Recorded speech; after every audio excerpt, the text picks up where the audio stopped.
السلام علیکم دوستوں، فرین فور ورلڈ پہ آپ سب کو خوش آمدید۔ دوستوں، جیسا کہ آپ سب جانتے ہیں، دنیا میں اس وقت تقریباً 195 سے بھی زائد ممالک موجود ہیں۔ کسی ملک کا رقبہ زیادہ ہے تو کسی ملک کی آبادی۔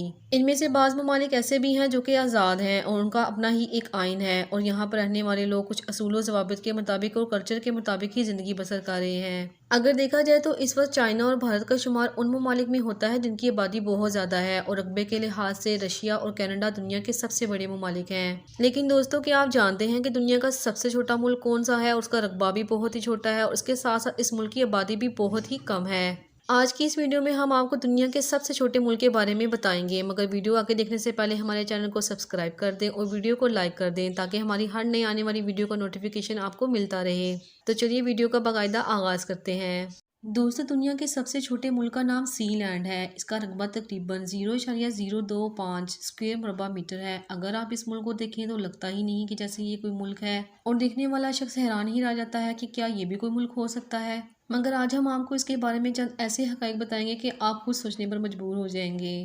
اصل میں دوستو، یہ ملک برطانیہ کے ساحل سے 12 کلومیٹر دور بین الاقوامی سمندر کے بیچ میں ایک ٹاور ہے جس کا نام رفس ٹاور ہے۔ یہ صرف ایک ٹاور ہی نہیں ہے بلکہ یہ ایک ملک ہے۔ یہ ملک اسی ٹاور پر ہی مشتمل ہے جہاں پر لوگ رہتے ہیں، اور یہاں پر رہنے والے باشندوں کی تعداد تقریباً 27 ہے، اور یہ سب کے سب بیٹس فیملی کے ہی ممبرز ہیں۔ یہاں پر رہنے والے لوگ اس ٹاور پر تو مکمل طور پر زندگی بسر نہیں کرتے، وہ اپنا زیادہ تر ٹائم تو برطانیہ میں گزارتے ہیں کیونکہ یہاں پر تمام جدید زندگی کی سہولیات میسر نہیں ہیں۔ دوستو، آپ کو بتاتے چلتے ہیں کہ سی لینڈ کو ملک ہونے کا درجہ بھی حاصل ہے اور نہ ہونے کا بھی۔ دوستو، تاریخ بتاتی ہے کہ دوسری جنگ عظیم میں برطانیہ نے اس جگہ کو دنیا پر نظر رکھنے کے لیے ہیڈ کوارٹر کے طور پر استعمال کیا تھا، اور جنگ ختم ہونے کے بعد 1556 میں اس ٹاور سے برطانوی فوج کو واپس بلا لیا گیا تھا۔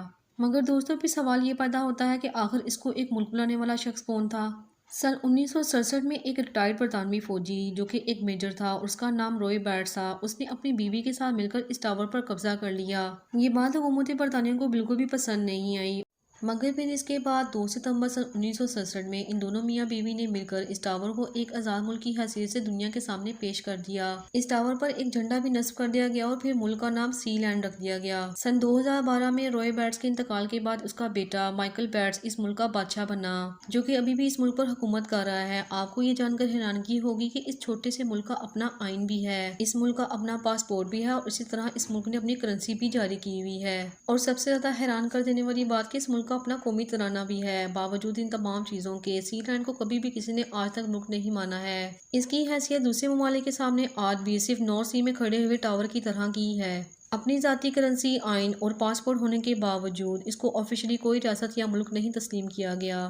دوستو، سی لینڈ کی آبادی تو بہت ہی کم ہے، مگر باوجود اس کے ان کی اپنی ایک فٹ بال ٹیم بھی ہے۔ نہ صرف یہ بلکہ یہاں پر ایک گفٹ شاپ بھی موجود ہے جہاں پر مختلف قسم کی اشیاء کو آن لائن فروخت کیا جاتا ہے اور آمدن حاصل کی جاتی ہے۔ مختلف قسم کے کپ، مگ اور اس کے علاوہ ٹی شرٹس کو آن لائن فروخت کیا جاتا ہے۔ یہاں پر انٹرنیٹ کی سہولت بھی موجود ہے، مگر یہ ملک خود گوگل کے نقشے میں بالکل بھی نظر نہیں آتا۔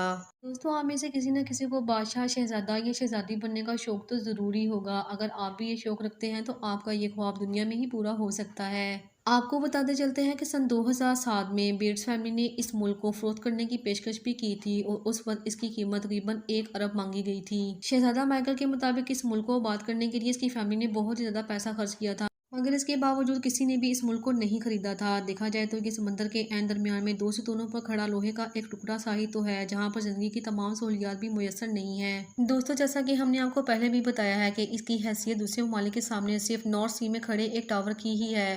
ایسے ممالک بھلے خود کو ملک تصور کرتے رہے، مگر دوسرے ممالک کبھی بھی ان کو ماننے کے لیے تیار نہیں ہیں۔ دوستو، امید کرتے ہیں کہ آپ کو ہماری آج کی ویڈیو پسند آئی ہوگی۔ آپ کو ہماری آج کی ویڈیو کیسے لگی ہمیں کامنٹ کر کے لازمی بتائیے گا۔ اگر آپ چاہتے ہیں ہماری ہر نئی ویڈیو آپ کو ملتی رہے تو ہمارے چینل کو سبسکرائب کرنا مت بھولیں۔ پھر حاضر ہوں گے ایک نئی ویڈیو کے ساتھ، تب تک کے لیے اللہ حافظ۔